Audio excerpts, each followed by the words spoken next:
जमीन नहीं बची है। आपकी जमीन तो छीन ली है लोगों ने। किसने छीना? कभी आपने विचार किया? क्या आपने विचार किया कि न्यायपालिका के बाद जो यहाँ की व्यवस्थापिका है, IAS IPS, जो बड़े बड़े अधिकारियां बनते हैं, जिनके हाथ में पूरा प्रदेश और जिला होता है, जो आपके एक एक निर्णय, चाहे वन विभाग में किनकी जमीन गई, किन लोगों का कब्जा है, किनका फेंसिंग लगा रहा है, वन विभाग कहाँ गड्ढा खोदेगा, कहाँ आपके गांव के लोग बफर जोन के नाम पे भगाए जाएंगे, कहाँ आपके लोगों को तालाब के नाम पे डोबा जाएगा, कहाँ आपके लोगों को हक अधिकार छीना जाएगा। ये बड़ी बड़ी चीजों जो लोग संभालते हैं, अपर सचिव, मुख्य सचिव, IAS IPS जो अधिकारी है, वो आपका वर्ग नहीं बन पाया है। अगला कौन बना है फिर, उसमें आप विचार करिए। जब आपका विधायक, सांसद, जो आमदार का यहाँ चुनाव होता है, MP और MLA आपके जो बनते हैं, वो आपके लिए आवाज नहीं उठाते। उनकी समाज का व्यक्ति उनके सामने मरता है, उनकी समाज की बहु बेटियों का शारीरिक शोषण होता है, लेकिन उसके जवान से एक शब्द नहीं निकलता। वो आपके समाज के कई व्यक्ति बन जाते हैं, लेकिन आपके लिए आवाज नहीं उठाते। ये बड़ी बड़ी जो पार्टियां हैं, सिर्फ उन्हीं को टिकट देती है। आपके क्षेत्र में बड़ी बड़ी पार्टी में नाम नहीं लेना चाहूंगा, वो उन्हीं को टिकट देती है जो गूंगा टाइप का व्यक्ति हो, चुपचाप खड़े होकर उनके सारे पे नाच सके।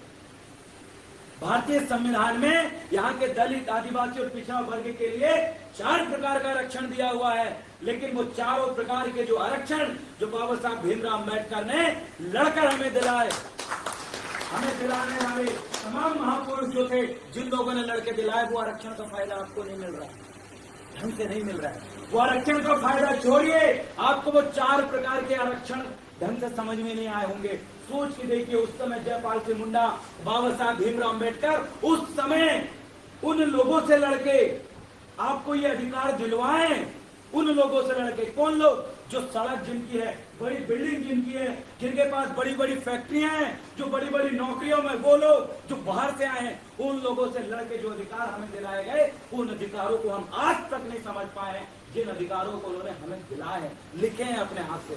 सोचो कितनी दर्दनाक बात है, कैसी स्थिति में हम जी रहे हैं। ये समाज का व्यक्ति शिक्षा में वो आरक्षण को नहीं समझ पाया। जब शिक्षा में आरक्षण को आप समझोगे तो पाओगे कि जो व्यक्ति बाहर से आया है, जो इस देश का ही नहीं है, वो व्यक्ति यहाँ के दलित, आदिवासी और पिछड़ा वर्ग के नाम पे आरक्षण जो शिक्षा में मिलना चाहिए, उसका पूरा फायदा ले रहा है।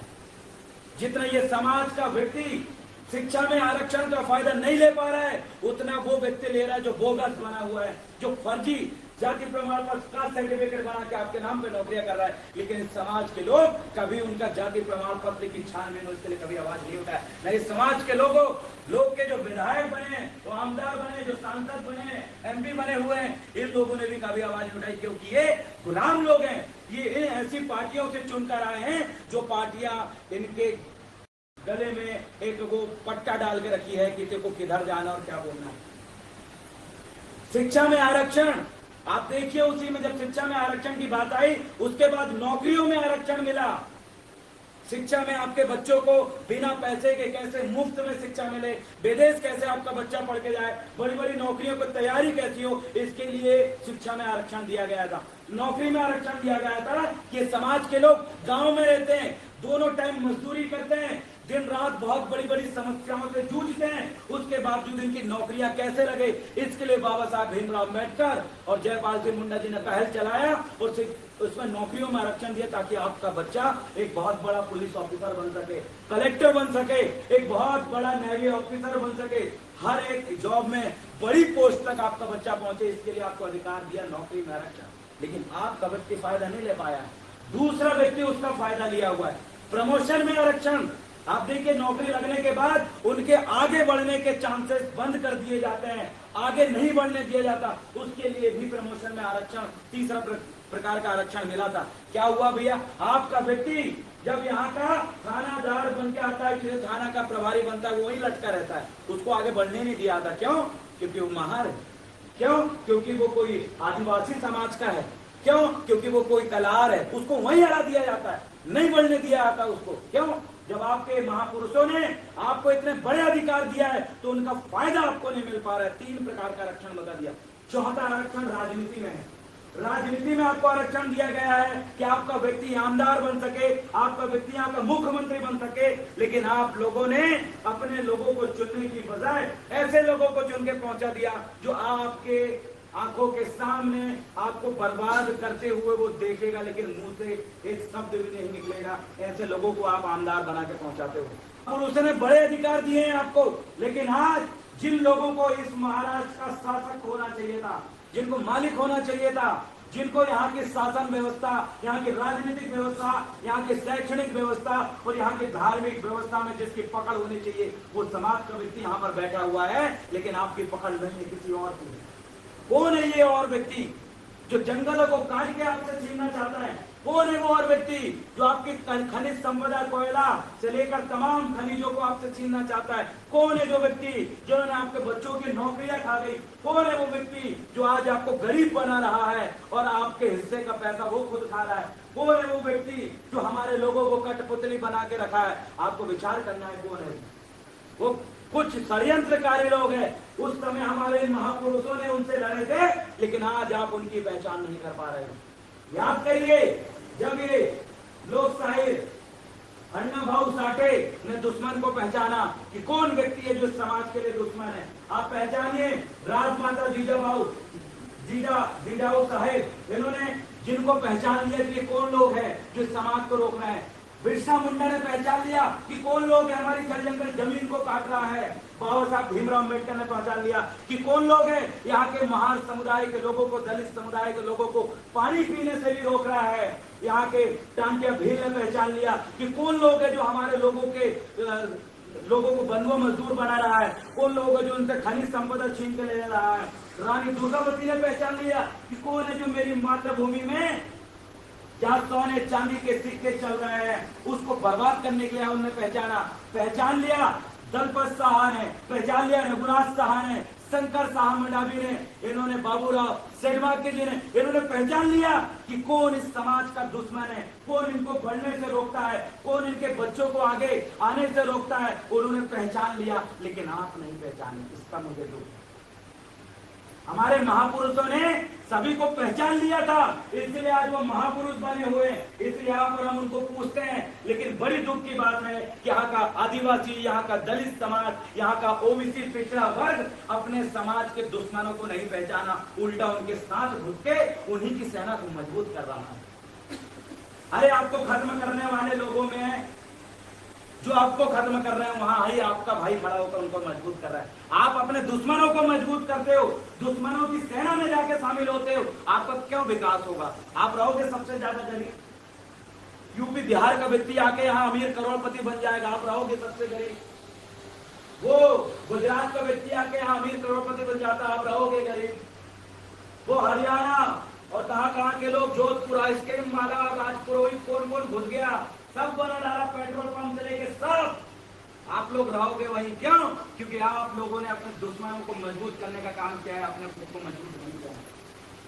अब समय आ गया है कि अपने हाथ मजबूत करिए, अपने दिमाग मजबूत करिए। उस समय हमारे महापुरुषों ने, आदिवासी महापुरुषों ने तलवार निकाल के, राजतंत्र था उस समय, तलवार की लड़ाई लड़ी, तीर धनुष की लड़ाई लड़ी। राजतंत्र में तलवार को धार लगाने की जरूरत पड़ती है और लोकतंत्र में ये पेन और ये कलम की ताकत को समझने की जरूरत पड़ती है।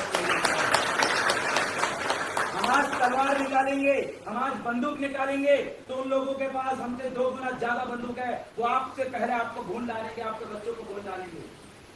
आप उनके सामने हथियार बंद आंदोलन करोगे, वो आपके पूरे खानदान को सफा कर देगा, वही चाहेगा कि यहाँ से मुक्त हो जाए। लेकिन जिस दिन आपने कलम की ताकत पहचान लिया, आपने ग्राम सभा की ताकत पहचान लिया, आपने रूढ़ी परंपरा की ताकत पहचान लिया, आपने आपका नेचुरल लॉ, लोकल लॉ, जो स्थानीय विधि है, यूनिवर्सल लॉ, इंटरनेशनल कानून को पहचान लिया, जिसको बाबा साहब भीमराव अम्बेडकर ने पहचाना, और एक अकेला व्यक्ति पूरा का पूरा सिस्टम से लड़के इस देश का संविधान बनाए, बहुत बड़ी बात है। इससे